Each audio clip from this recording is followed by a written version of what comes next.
right. I was thinking, because I was looking in my phone at the contacts. Yeah. And I have you in there as Zachary. Oh, very formal. Yeah. So I should probably call you Zachary all this podcast, and you call me Mike all this podcast. Oh, mix it up. People won't know what to do. I like it. But remember, Zachary. Yeah, Mike. Good to go, Mike-wise? Yeah. Mike-wise. Nice. You might hear another voice in here, or you might see another face. This is what should happen. If they didn't read the title, this person should just say like one word real quick. Word to your mother. See if you can guess, and then when you hear who it is, we'll see if they're right. So maybe 3-4 weeks back, you asked me to name the top 10 sports by fan base. Oh, yeah, you did well. And I thought that maybe we could have something similar to that. I like that. Yeah. I like lists. Name the top most mentioned fantasy characters. Wow. Man. The top 10. Wow. And these are most popular, so you could have more than one in a series. Yeah. This is for me or the guest? Yeah, for both of you. For both. Good. We need to work together. Does the guest want to introduce themselves so people just know? I'm Chloe Mott, the best daughter. Wow. Shots fired. And there's a lot of daughters. Daughter. Yes, there are oldest and wisest. I'm the oldest, so I concur that oldest is usually the best. Fantasy means anything. Like video games are fantasy or no? Well, so what I asked, this is from ChatGPT. Okay, I first started out by saying epic fantasy, which is more like your highbrow fantasy. Okay. And I was like, well, let's not over restrict it because it went kind of crazy. Yeah, so it was like epic fantasy and close things to that. So like Chloe, is like we get 3 strikes, we can talk some stuff. 3 strikes, yeah. Okay, you get 3 strikes. Tell me if we're in the wrong part. So I think like is Frodo a popular person? Yes, but more so we have to say Gandalf first. Gandalf is more Gandalf's popular. Gotcha. Okay. Yeah, I'll go with that. I trust you. So Gandalf is number 2 on the list. Wow. Yeah. Man. And this is the whole fantasy, everything that's fantasy. Whole fantasy genre. So I know Lord of the Rings is big fantasy. What else meets this fantasy genre? I'd say Narnia. Narnia. Okay. But honestly, from Narnia, I could say the lion person's pretty important. I don't know. The lion person. Do you know their name? It starts with an A. It's good. We'll say Aslan. Yes. Number 4. Nice. Safe. I don't know anyone else in the Narnia series. So if anyone's important, I would say back to Lord of the Rings. Yeah. I do Legolas. How you feeling about Legolas? People like Legolas. Orlando Bloom was a popular actor. Is that your answer? Why not?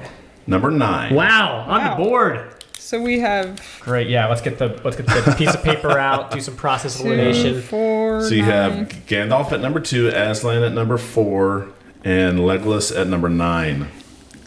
Is it weird to say Frodo? Is he too off the beaten path? That's fine. We'll do Frodo. This is popular fantasy. Popular. Just popular, like mentions. So it could be bad or good. Yeah. Just popular. Just mentions. Because people know Gollum too. Oh, that's true. Even though, so I don't know. Chloe, you are the daughter of the fantasy king. Listen, so he's still the king. I'd say Gollum's a good guess. We'll do them.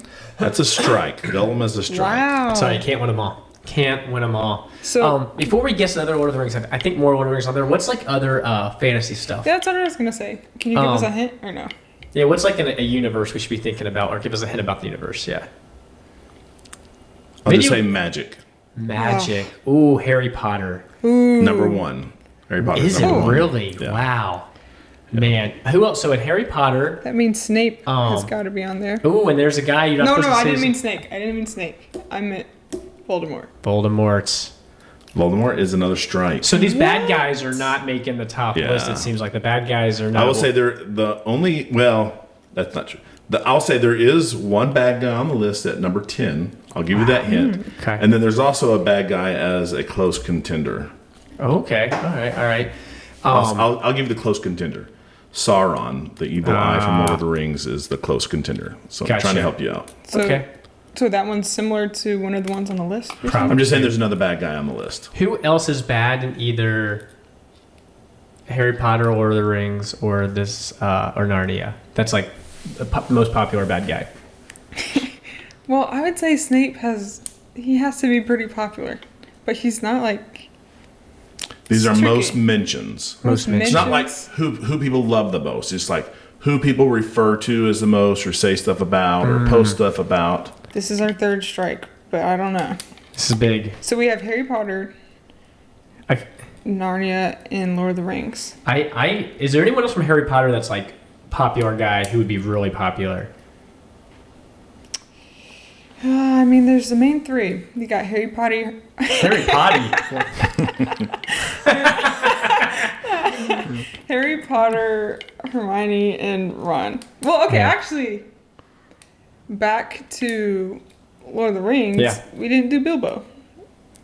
Y'all also didn't do Frodo. Yeah, I feel like we did do Frodo would be good. Let's go Frodo. Number 3. Nice. Okay. Nice. I thought we did. Okay, do we got Frodo. some. So you got 1, 2, 3, 4. You're missing 5, 6, 7, 8, 7, and 10. 8, and 10. Man. And I will say 5 is a Harry Potter character. Ooh, 5. So me knowing nothing about Harry Potter, I'll tell you should this: know more. 5, 7, and 10 are all Harry Potter. wow. This is so maybe just go with the. Okay, I'm going Hermione. That is a strike, but What? I don't get it. But go with the other one in the trio. Okay, Ron. Ron. Okay, People yeah. So talk about Ron Hermione is more. number 5, probably because of the quote, where She's has in there become too, very though. popular, very, She's you in know, there too. Once I make my move, then you'll be free to. That has risen in popularity of late. Man. I'll tell you what. So we'll give you that. Hermione, Ron, we'll count that as the same. So. Okay. You got to help us out. We're not doing too high here. Well, you got Gandalf, Yeah. the main wizard of Lord of the Rings. Who's the main wizard in Harry Potter? Don't tell me. The Gandalf's I kind almost of forgot. I don't know, Chloe. We're ringing in Dumbledore. Dumbledore is at number 7. Can I say something? Yeah. Harry Potter. I'm not like the Is naming. it like the Hallelujah chorus of? Yeah, it's even worse. Dr. Seuss is amazing compared to like I got this great fantasy novel. Their name is Ron and Harry. I'm like, come on, we can do and then Dumbledore for Door, whatever this guy's name is. I don't get it. I got to say, for banter, I was going to go back and find out how many times I was in the podcast. I was mentioned in the podcast, but I was like... It's too much work. Too much work. Too much. I've been in here too much. Yeah. All right, so what did we miss in here? Just 6, 8, 10. 6. All right, 6 is the Lord of the Rings. I'll give you that. I know more Lord of the Rings characters. Okay, tell us what shows 8 and 10 are from. Okay. 8, Game of Thrones. You will likely not get this. What's her name? It's that one. Is it the main girl? I don't even know. Does it start with a D? No. Oh, I don't know. What's it start Just with? cross that one out. J. James. No. Oh, Jon Snow. Jon Snow. Woo. Nice. I only know that from a hairstyling video. Yeah. Where she dressed up like Jon Snow. And then number 10 is Harry Potter. Yes. Man. And number 10 is a baddie. Okay. I can't. Let's. So Lord of the Rings, we can nail this. If it's a good guy, Lord of the Rings, what are our options? We haven't said Bilbo. We haven't said Aragorn. We haven't said. More people. I don't know. That's No like all the Bilbo. people I know. Okay, I Can we trust go you. Bilbo? Is that? No, Tell if it's a little bit of Samwise strike or not. Gamgee is mentioned. Yeah. Those are both not it. I don't Wow. know. Yeah. Is it Gimli? Saruman. No. Sauron. No. See, maybe I would lean heavily on Zach here. He already said it. Aragorn. Nice. Wow. He's a cool guy. Yeah. All right, and then you just got number 10 yet left. Number 10, bad guy in Harry Potter. Yeah. Bad guy. We did. So we have. Man. We could do Dolores Umbridge, but I feel like she's not as popular as Snape. A lot of people don't like Snape. I'm going Snape. Nope. Okay, what's it start with? Oh, Mad Eye Mooney. No. He's a good guy. I don't know anyone. in His Harry first name means dragon. Potter. Ooh. That doesn't help you. Everyone No, else. I forget everything I read. Okay, all right. So, which book was he in? All of them. Prevalent them. character. Oh, Draco. Draco Malfoy. Wow. Draco. He's not bad. Just kidding. Nice. I mean, yeah. So you really, may have some redemption. That's the so Lord of the Rings, Narnia, Game of Thrones, Harry Potter. They just sweep. They sweep everything. They sweep the characters. Fantasy. Now, I was looking at some different lists to ask, like the books that had the most sales, and there were so many in there that I didn't even know. So you weren't going to know. I thought the like Bible. Game of Thrones. Is it true that the Bible was sold the most? Well, this was just limited to fantasy. Oh. The top 10 fantasy. Hey, we got more stuff to address. Are you saying the Bible's a fantasy book? Okay, just checking. Yeah, I missed that part. All right, so Zach and I had talked about, maybe starting to interview people from our church or people that we know. We got some other people on here that we would like to maybe interview at some point in time. Maybe Alex. I'll tell you what I want. Oh yeah, Alex, we're calling you out. We really had a list of about 25, and the first 24 didn't pan out, so here we are. I'm just kidding. I am just kidding. Close at the top of the list. I would like for me and Clay to be on at the same time so I can get an energy drink. I'm just kidding. Free energy drink. Smarts. Yeah. You just got to show up to one of the D&D sessions. He brings all of us energy drinks for D&D. That might persuade me to play. Yeah. Yeah. Or, our next D&D session, we're having like a family dinner before it with all the players' families there. Very nice. And then the families could either witness some of it if they want to, or they're going to have a separate game night, or they can leave if they don't want to stay. But got some options. He always brings me one, and I can only drink like this much of it, so you can have maybe the rest of it. Or something. Nice. That's awesome. Yeah. Sweet. So it's good. All right, so we're going to be talking to Chloe and picking her mind, and I think we're ready to transition into that next phase. Let's take. I'm just kidding. Let's take this to the next level.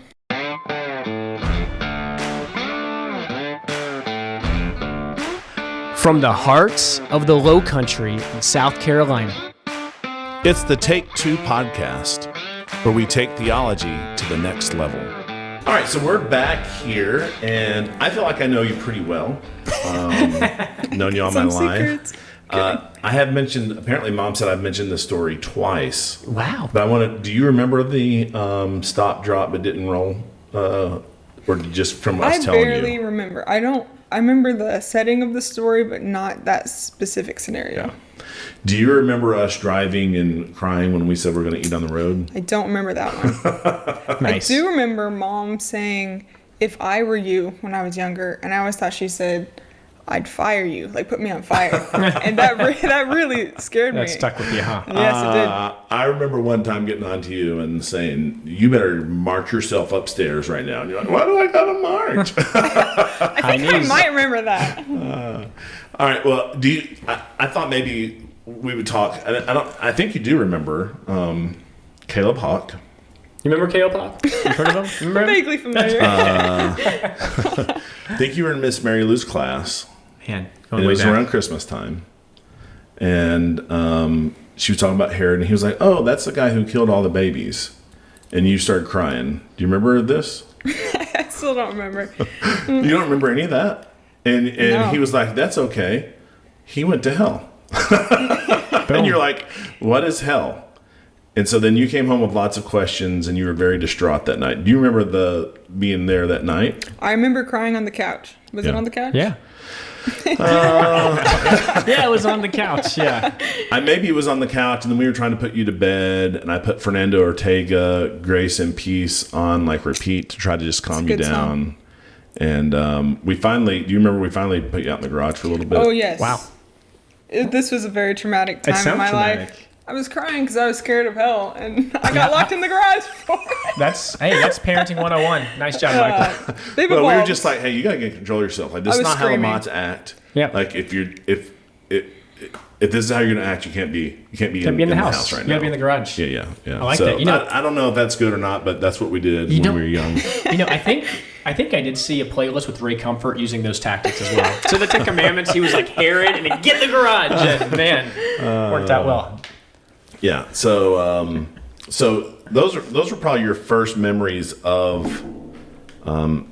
concept of hell and stuff. Was Mary? Was this like how old were you? It's 3 or 4, probably. Yeah. Probably a little younger than Phoebe or Phoebe's age. Yeah. Nice. Yeah, so I'd say it started off when I became a believer. I just prayed. I don't know the exact date. I know I was really young, but I prayed every night that God would forgive me my sins, just because it started off as a fear of hell. But then as I got older, it changed more to wanting to honor God with my life and not just trying to escape hell. Yeah. Yeah, I think that's pretty common where that's how I felt as a kid. I feel like fear of hell is very scary.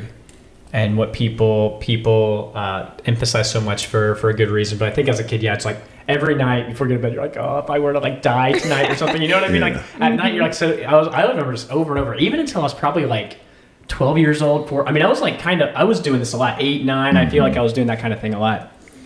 It wasn't even like just every night I would have this nice prayer. It was like literally like over and over again, like, Lord, please save me from hell. Please save me from hell. I'm sorry for my sins. I'm sorry for my sins. So.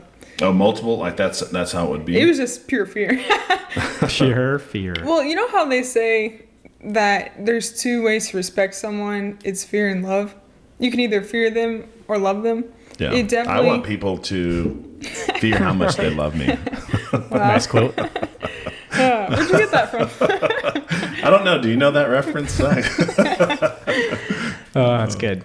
But yeah, it was just, I think that's one of the beauties of God is that you can give ultimate respect to him in both ways, out of a fear and love. So that wasn't even on the notes. That was for free, going guys. off script already. Very nice. And you were born into Charleston Bible Church, essentially, or no? Yeah? I was, yeah. I always... Wow. Here, let me read y'all my small testimony so I don't get sidetracked. Yeah, I was going to ask you for the medium testimony, but I'm glad you said small testimony. So let's stick there. We appreciate you keeping it small. Well, I'm going to read it or else I'll get crazy sidetracked. But this was actually an exercise they had us do at Elevate once. Okay. We all sat in silence and wrote it. Now, you just said Elevate like people know what that is, so. Elevate is my college's campus ministry. It's kind of like church on Thursday nights, but it's not a church. They say go get involved in a local church, but yeah. It's like a small group-ish. Yeah, it's a gathering with like worship, and then like he preaches through a book. It has a good sense of community and service and stuff. Good. So this is my quick testimony, not the medium one. I was raised in a great Christian household, and pride was my biggest problem. I thought I was above a lot of sin. Fast forward, and I was in a bad relationship. Eventually got out of it and went immediately into another relationship with a good guy, but I didn't have God as my foundation, and I didn't do so well. And because of my sin, our relationship ended, and I realized how rocky I was and how much I needed God. And I realized I wasn't as great as I thought I was, and that kind of kick-started my deeper relationship with God. So I'd say a lot of people are like, what were you like before you were a Christian? And because I got saved so young, I didn't have a crazy beforehand, but it's still a learning process of learning who God is and having a relationship with him for yourself. And I can definitely, once I was in church, I was like, wait, I didn't have to have a crazy before. I can just see like how I would be acting now if I wasn't a Christian. Does that make sense? Yep. Makes sense. Nice. You kept it small testimony. Was that 1.5 minutes if I had to guess? Did you have to time it for Elevate? We had 1.5 minutes to write it. Oh, gotcha. Yeah. I see. Sorry, a little bit misleading on the notes. I gotcha. So, any other childhood or parenting memories, or you could even do parenting fails. Oh, that's great. Parenting fails. Take this to the next level. I mean, there are some out there for sure. Yeah. Well, I'd say another thing that helped me in my faith was I wanted to be baptized because I'd been saved for a while. Do you remember this story? Yeah, probably.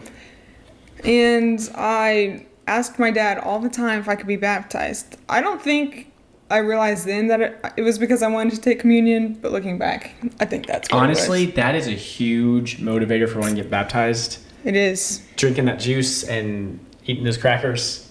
and more stuff and seeing other people do it, I feel like I'm like currently in this space with my oldest, and I firmly believe that he is saved, pretty sure, but that's when it always comes up right after community. He's like, Dad, can I be baptized? Yeah. He's like looking at his friends and stuff. So I'm like, so let's talk about that. I think that's a great subject to talk about. Like, how old were you when you got baptized? What was the process? Was it like years later, or what did that, how did that pan out? It was probably about a year of asking. I don't know if it was that long. Maybe 6 months, a year.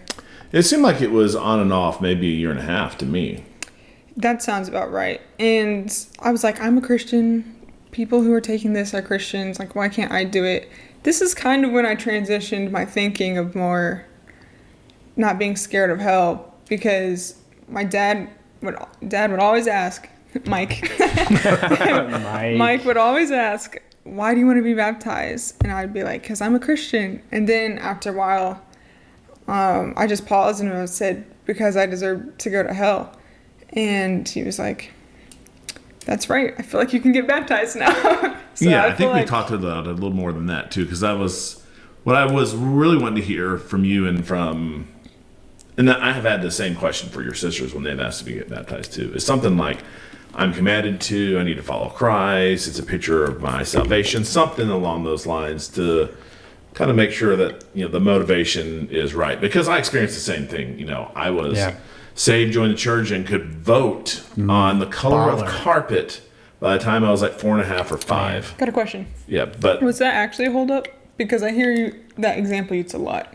What's that? The carpet colored thing. Oh. Is that just like common? I mean, we voted on everything, so that's just your token. Gotcha.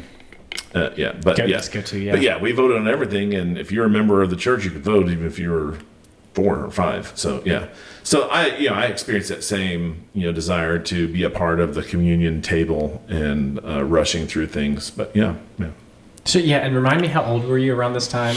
Ballpark. Not that you have to like nail it down perfectly, but I feel like it was between like 8 and 11. It could be anywhere in there. I think it was in that range too, 8 and 11 ish. Yeah. We have pictures. Yeah, I mean, I could go to Google Photos and search baptism and probably find it. Could be wrong. I think I got baptized on like April 20th or something, or April. Wow. April 20th. That's almost years ago. Yeah. Were you baptized at Folly Beach or in Pastor's Pool? Or I was one of the few beach people. Wow, back in the day. Yeah, that was me, because I would always tell Joel, like, I think it's supposed to be public. We should be out in public. Me, Dad? Yeah. That's so sweet of you. It is more difficult. Look, it started to suggest baptism before I even started typing it. It is more difficult to do it at the beach because, you have everything that's at the beach there while you're getting baptized. Yeah. So, we should do one of those, like how we've done like the little temporary kind of pool thing, like at church. We should like take one of those like somewhere public, just plop it down, and then you're there and you're not at the beach, so something else. So it's good. Chloe, tell me, what does the NLT mean to you? I'm just trying to peek at your notes here a little bit. Well, I was gonna say one thing. This is really bad, but I didn't really read my Bible when I was younger, and I had an NASB Bible, and that was hard for me to read, and I don't read a lot in general. So I'd say if a translation's holding you back from reading the Bible, read something simpler so that you read the Bible, because I'm an NLT person, because it makes a lot of sense. So you're saying it's better to read a Bible you understand than don't read a Bible you kind of understand? That's exactly what I'm saying. Yeah, that's good. Do you agree with that? I agree. I mean, there's times, I'm reading NASB, I'm like, man, I don't know this like specific phrase. I gotta like look up a specific thing, and the NLT just does smooth it out a lot. When it's like something like a little bit peculiar or weird. I am a huge fan of NLT. I like NLT a lot. I'll read ESV too to try to get. Yes, that's your translation. I am pumped. You're an NASB guy. Yeah, I'm the NASB guy. Nice. Yeah. I mean, let me just be clear. If I had it all over to do it again, I'd probably be a CSB guy. I was CSB for about a year. I would carry it everywhere. I just had so much memorized in the NASB that I was like, So, I mean, I have an ESV at home. I have an NASB. I have an NLT. I have a Haitian Creole Bible. Nice. Yeah, I can't read it. I thought after we went back from Haiti, I thought I was going to buckle down and learn. Yeah. Can I say 2 more things about parenting? No. I guess. Well, I think you said that your mom told you this. I remember once I think it was my freshman year of high school, and I was running for class office. You remember this? I think I know exactly what you're saying, but yeah, I'll let you tell it. It was me versus another girl, and I really expected I was going to win. And I heard could be wrong, but the voting system wasn't done super well either. And she won, and I was so upset because I'll just say I was really upset. And I was crying about it, and I said that I deserved to win. I think you said your mom told you this, but...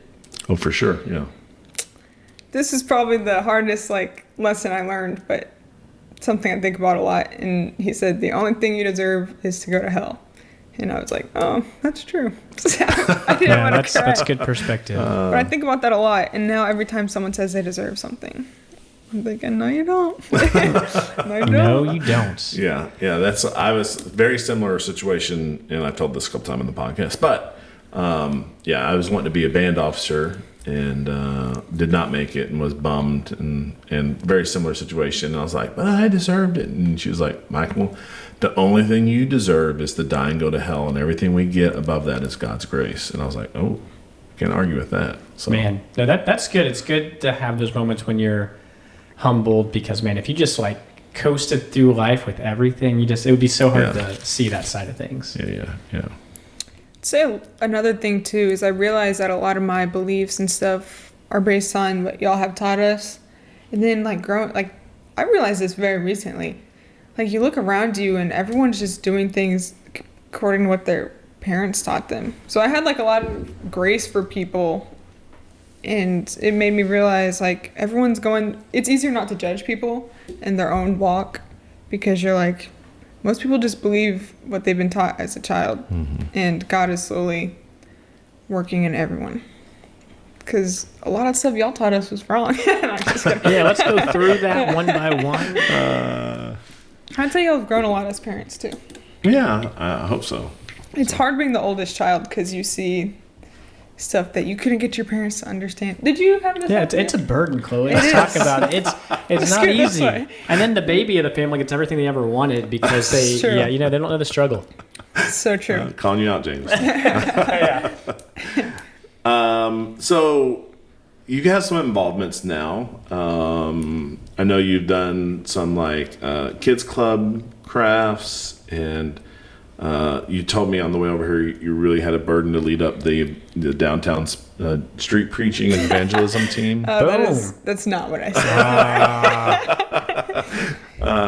But yeah, where do you see?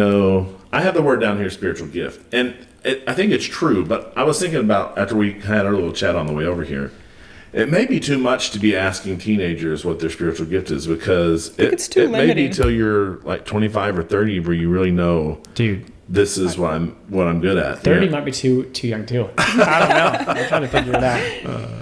I would say I was actually texting you about this the other day, kind of panicking. I don't know what my spiritual gift is. Yeah. Because I feel there's too much pressure. You should serve anytime you see a need. And you shouldn't just think, oh, that's not my spiritual gift, I shouldn't be serving. But also, you need to realize there's things that you're naturally better at.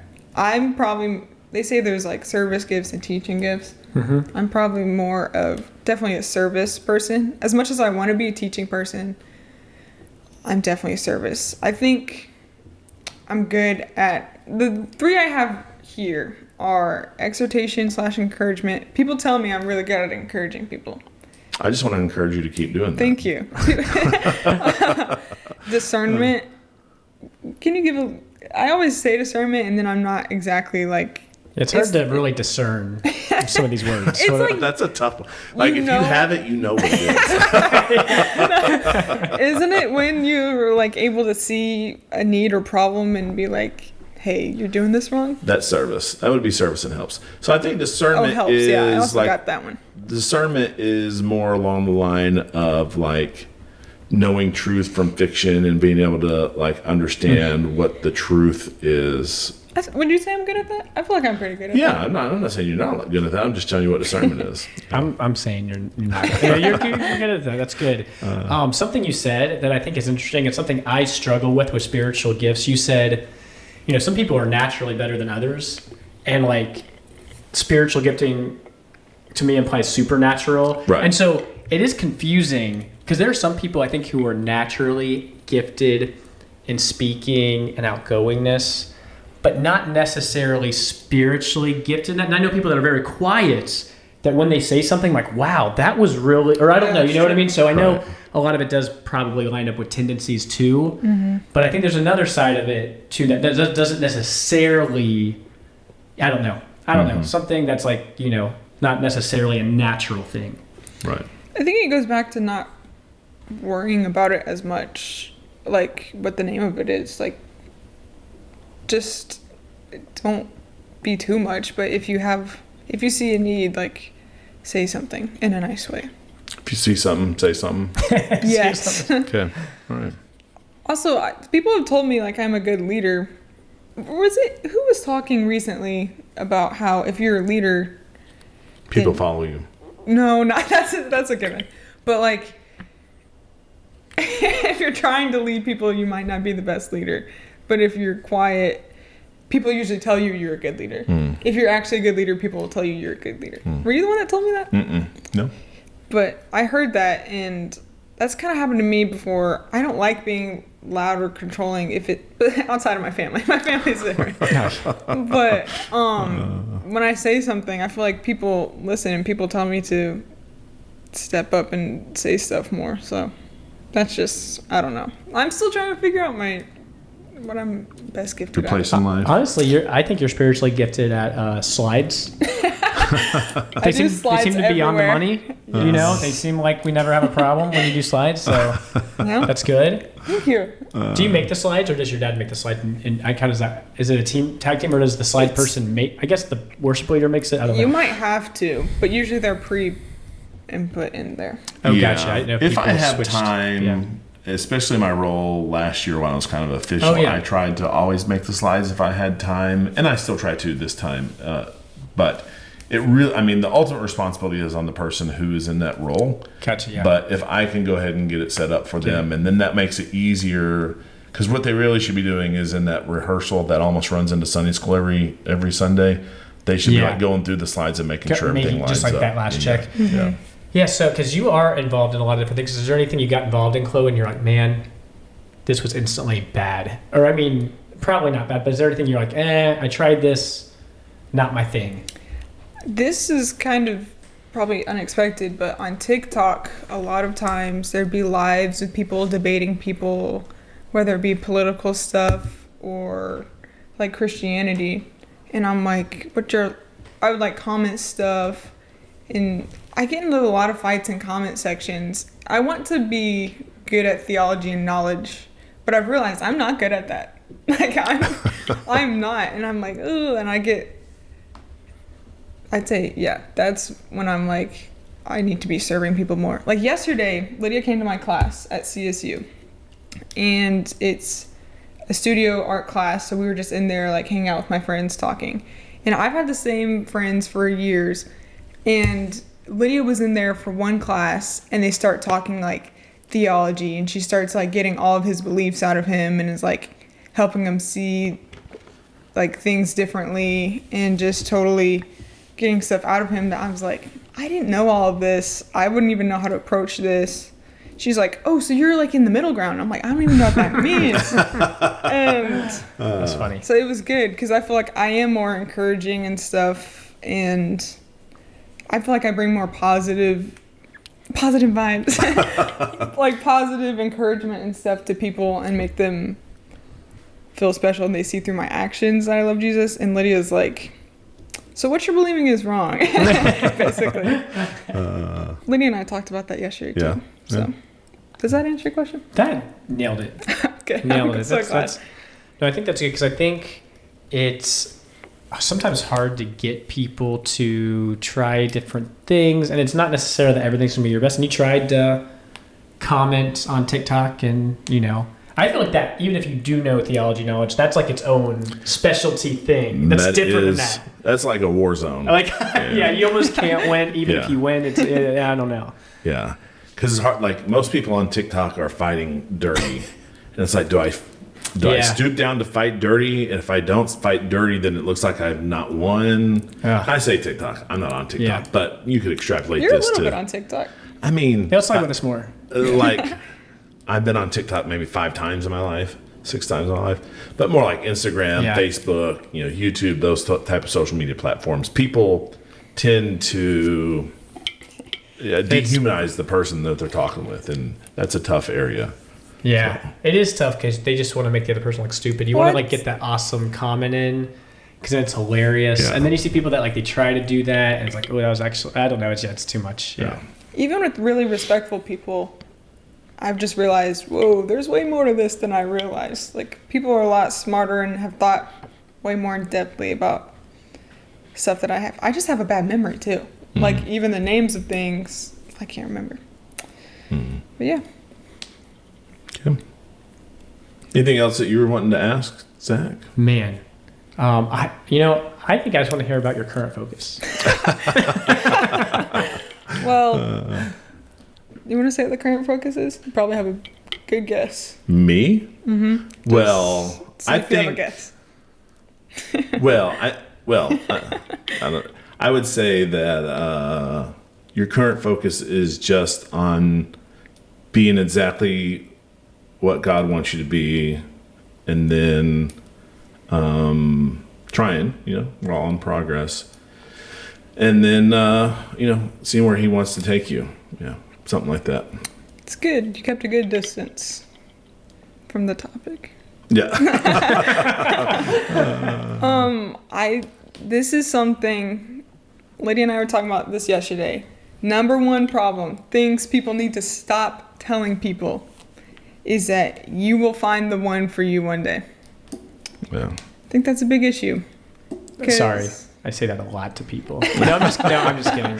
You'll find the one for you one day. You'll find the one for you one day. I'm sure I've said that before, but I've just been learning a lot lately that, like, relationships aren't a given. Like, that's a gift from God, and you shouldn't assume that you're going to be in a relationship or find the one, because that's saying that better than God. I've been learning a lot about this lately, and it's all kind of been, like, different thoughts throughout the week. Like, the other day I realized God doesn't love me any less. Right. That's good. Yep. If I don't get a relationship. Yeah. So. There's this guy I listen to every now and then. Greg Koppel. Have you heard of him? I found out the other day that he's like 70 something. Oh yeah. I thought he was like your age. Oh no. You're not 70, Michael? No, I'm just kidding. No, he was. That's what I was telling you. He was single and didn't get married till like he was 48. And then his wife had some fertility issues. They ended up adopting. And so his kids are your age and Lydia's age. And he's like Juju and Pot Daddy's age. So he's old, but he was saying during that time that he was saved and single that he was always invited to talk to singles groups. He's like, I don't know why you're talking to me, because clearly I haven't figured out how to not be single. But what he would tell them was, what if God were here right now and told you are going to be single for the rest of your life? What would you do with your life? Like, think about that. Okay, then go do that. Just do it. And then if God brings someone into your life, then great. And if not, then God's given you the gift of singleness, whether you want the gift of singleness or not. I heard you say that growing up, and it kind of made me mad. But then I kind of came to the same realization myself in a roundabout way. Well, Jessica Petters has been telling the women at our church for years, the young single ladies, to read Passion and Purity by Elizabeth Elliot, and I started reading it. And a lot of good stuff. She always has people write to her asking questions, and someone was saying, like, I wish I would just know, like, I wish God would just tell me. And she said, if God told you, I start crying randomly. It's actually not very random at all. But she said, if God told you that you're going to be single forever, like, would you be able to handle that information? I was like, I don't think I would be able to. I was like, well, also, I should just tell myself, I'm going to be single forever. And then it totally changes things. Yeah. So. Yeah. Jill's best friend is currently single. I mean, will she be single forever? I don't know. But she's still single. Lindsay? Oh, yeah. So I think it was kind of tough for her as well. So, yeah. Also in the book today, actually, someone said, like, they were mad at God, and they're like, please take my longing away, or give me what I long for. And the quote was, I must teach you to long for something better. So, I'm so emotional. Yeah. That's, we pull out the emotions from people on this podcast. There's an 80s song or 90s, early 90s song about getting so emotional. You know this song? If you sing it, I might. I'm trying It's to. a woman singing. I have to clear my throat. Yeah, clear that throat. I get so emotional, baby. Nice. Can you sing it again? I love that. We need to cut that clip out. It's pretty good. Yeah, and I think it's like, people can make hyper focus on that kind of stuff and miss out on so much of other stuff. And it's like, at the same time, like, I think marriage is great, but it's not like marriage is a picnic, or you know what I'm saying? Like, you know what I'm saying? Like, I think every different ways. Leah, come over here. So It's not a picnic. Yeah. it's like, all of those things, I think are good things to consider.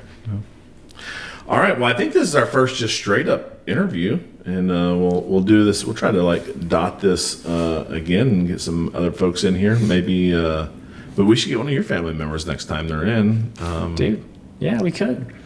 Talk to your mom about blowing up the kitchen.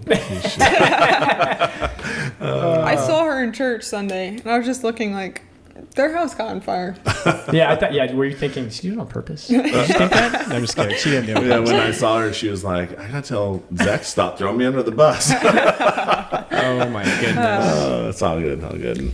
Yeah. Can I read my favorite Bible verse first? Yeah, favorite. Bible Actually, we're out of time. My favorite Bible verse is Ecclesiastes 12, 13 through 14. And it says, "The end of the matter, all has been heard. Fear God and keep his commandments, for this is the whole duty of man. For God will bring every deed into judgment with every secret thing, whether good or evil." It's good. So Ecclesiastes is looked over a lot. I agreed. Lots of wisdom. Wisdom literature. Shout out. Nice. But yeah. You gonna close this out? Yes, I will. All right. That's our tape. Thanks for listening to Take Two. Find us wherever you find podcasts and on YouTube for those who want to watch our videocast.